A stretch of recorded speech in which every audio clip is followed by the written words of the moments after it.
What is up, YouTube? It is I, Clutch Marles, back again, working on a Buick Century with the 3100.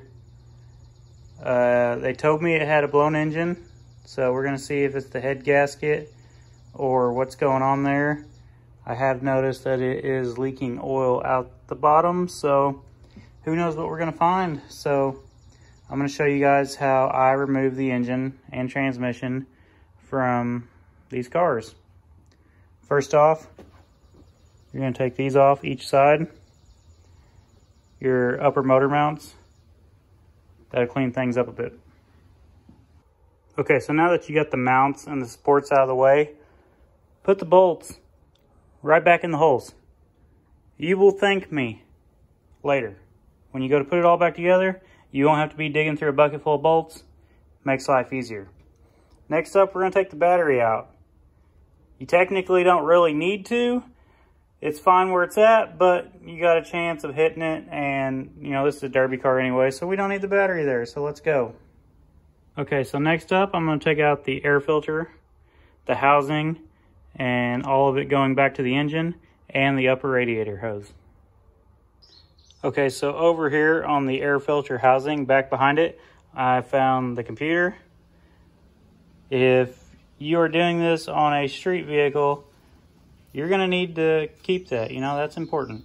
But I assume most of the people watching this are doing derby cars, so that's how I'm doing it. So next up, I'm just going to start unplugging all the wires here and work them all back to the central wiring harness. And then I'm going to remove the fuel lines. Okay, so next up, I'm going to take off the throttle cable, the cruise control cable, and then I'm going to do the front spark plug wires just so they're out of the way. Okay, so after your AC compressor has been discharged by a certified dealer, you can go ahead and take that guy out. Okay, so next up, I'm going to disconnect the alternator, unplug all these cables from back there, pull them back to the driver's side, take this off, pull it back to the driver's side, just get everything out of your way. Okay, so next up, I'm going to take the fans out, lower radiator hose, that piece off of the back of the AC compressor, get it all out of your way. So we got the fans gone, took out the radiator, the transmission lines. You're going to want to keep them tied up because if they drop below the transmission, all the transmission fluid's going to leak out of them and get all over your garage floor. You don't want that. So next I'm going to unplug everything from the AC compressor. There's the oil temp, the starter, the oil.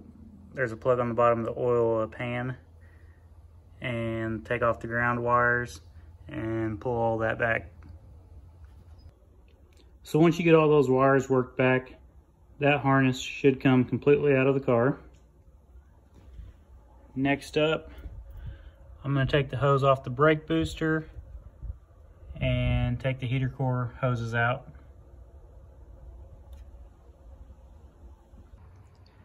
So it might help you to take your hood off or take the pins out and just stand it straight up.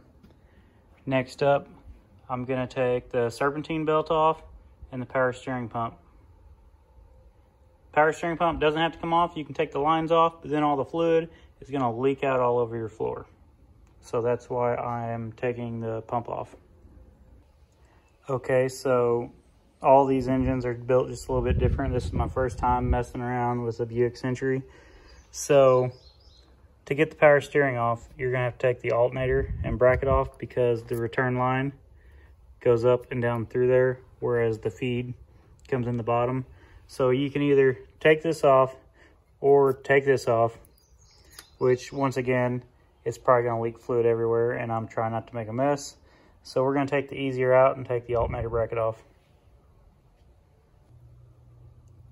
Okay, so once you get your power steering out of the way, if you look down on your CV axles, there's a metal ring on the inner cup.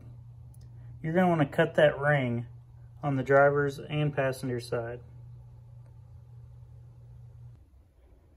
So you can cut the band around the passenger side CV pretty easy. There's a lot of stuff in the way on the driver's side, so you're going to have to get up underneath the car. And while you're down there, take your Sawzall and cut the exhaust. Now we have the bands around the CVs cut, we got the exhaust cut. Now we can loosen up the bolts in the passenger side motor mount and the transmission mount. Okay, so I got the bolts out of the mounts. The only thing I forgot to mention was you have to take the bracket off the transmission shifter. There's 2 bolts that hold the bracket on and then a nut on top of the shifter lever.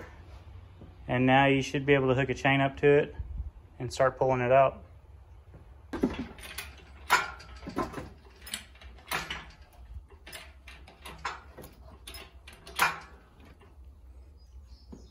So you get the engine halfway up, you're gonna have to wiggle it a little bit, work the transmission out. That side seems to be doing just fine. So if you followed all these steps, you should have an engine hanging right now. And you know, if you watch this video in reverse, it should tell you how to put it back in. Hit like, hit subscribe. I'll see y'all next time.